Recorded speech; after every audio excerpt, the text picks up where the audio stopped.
killing jobs and businesses and freedom. It's true. But I am convinced that no challenge poses a greater threat to our future and future generations than a changing climate. But some of you are among the best scientists in the world. And what you and your colleagues have been showing us for years now is that human activities are changing the climate in dangerous ways. Levels of carbon dioxide, which heats up our atmosphere, are higher than they've been in 800,000 years. 2014 was the planet's warmest year on record, and we've been setting a lot of records in terms of warmest years over the last decade. One year doesn't make a trend, but 14 of the 15 warmest years on record have fallen within the first 15 years of this century. Climate change is no longer just about the future that we're predicting for our children or our grandchildren. It's about the reality that we're living with every day, right now. The Pentagon says that climate change poses immediate risks to our national security.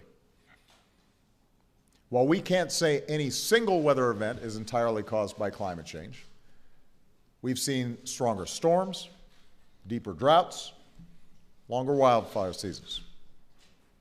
Charleston and Miami now flood at high tide. Over the past 3 decades, nationwide asthma rates have more than doubled. And climate change puts those Americans at greater risk of landing in the hospital. As one of America's governors has said, we're the first generation to feel the impact of climate change and the last generation that can do something about it. And that's why I committed the United States to leading the world on this challenge. But this is one of those rare issues, because of its magnitude, because of its scope,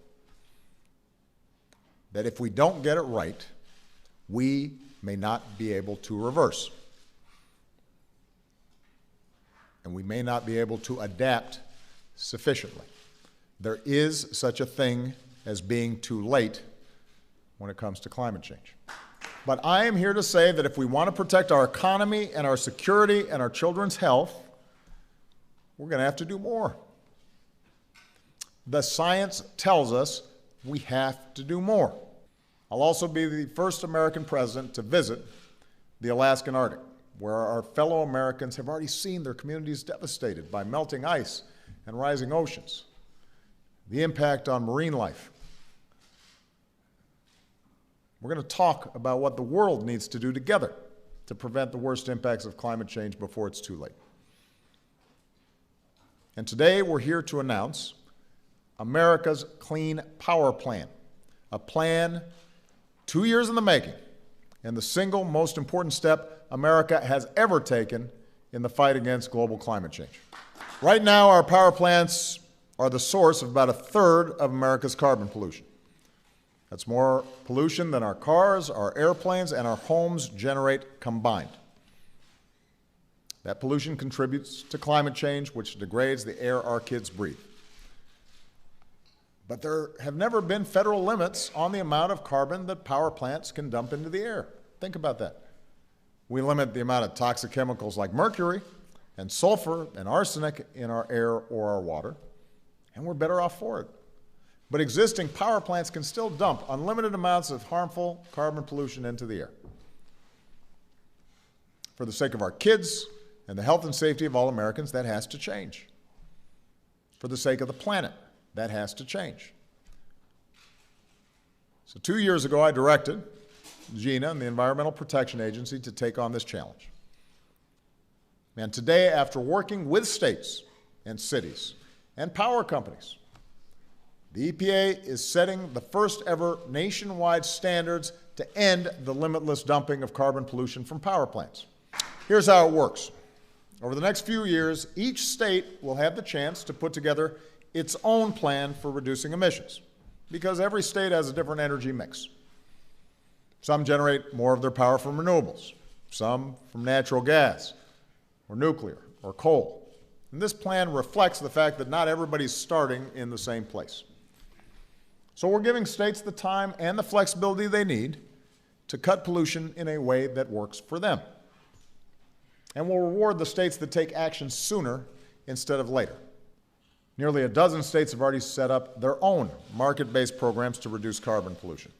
With this clean power plan, by 2030, carbon pollution from our power plants will be 32% lower than it was a decade ago. And the nerdier way to say that is that we'll be keeping 870 million tons of carbon dioxide pollution out of our atmosphere. And by combining this with greater investment in our booming clean energy sector and smarter investments in energy efficiency, and by working with the world to achieve a climate agreement by the end of this year, we can do more to slow and maybe even eventually stop the carbon pollution that's doing so much harm to our climate. So this is the right thing to do. Sister Joan Marie Stedman has helped rally Catholic women across America to take on climate. Sister, thank you so much for your leadership. And she's got a pretty important guy on her side, as Pope Francis made clear in his encyclical this summer. Taking a stand against climate change is a moral obligation, and Sister Stedman is living up to that obligation every single day. Now, let's be clear. There will be critics of what we're trying to do. There will be cynics that say it cannot be done. Long before the details of this clean power plan were even decided, the special interests and their allies in Congress were already mobilizing to oppose it with everything they've got. They will claim that this plan will cost you money, even though this plan, the analysis shows, will ultimately save the average American nearly $85 a year on their energy bills. They'll claim we need to slash our investments in clean energy. It's a waste of money, even though they're happy to spend billions of dollars a year in subsidizing oil companies. They'll claim this plan will kill jobs, even though our transition to a cleaner energy economy has the solar industry, to just name one example, creating jobs 10 times faster than the rest of the economy. They'll claim this plan is a war on coal to scare up votes, even as they ignore my plan to actually invest in revitalizing coal country and supporting health care and retirement for coal miners and their families and retraining those workers for better paying jobs and healthier jobs. Communities across America have been losing coal jobs for decades. I want to work with Congress to help them, not to use them as a political football. Partisan press releases aren't going to help those families.